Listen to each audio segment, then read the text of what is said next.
सहेली recording studio जाओ।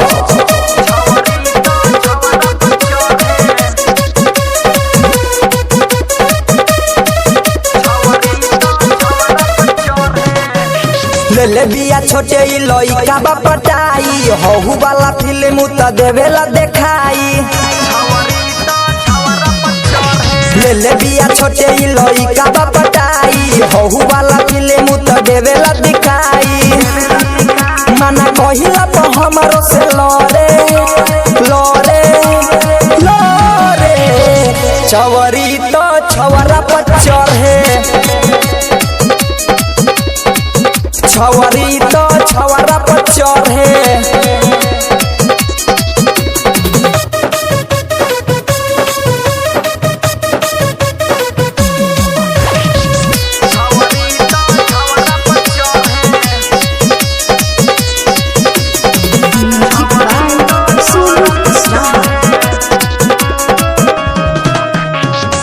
चूस ले पिया ये कर पूरा होए न रह जी सोहनी लियोहन के जैसा काम करे फरह जी। कुछ के बाटे नहीं एकरा शरम रे हो गइल बिया चौड़ी पूरा बेशरम रे। दिने दिने एकर साइज खूब बढ़े बढ़े बढ़े छवरी तो छवरा पर चढ़े छवरी तो छवरा पर चढ़े।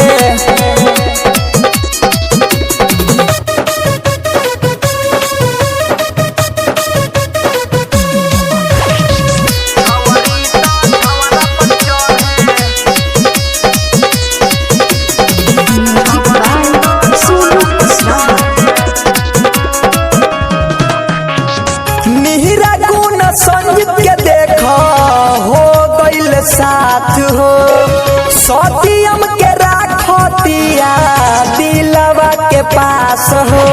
रहबी रंजन से मंगावे ले दवाई कही गोले हो गइल ये करो सफाई। आतिश यादव संगे गाड़ी रोज लड़े लड़े लड़े छवरी तो छवरा पर चढ़े छवरी तो छवरा पर चढ़े। सहेली रिकॉर्डिंग स्टूडियो जाओ।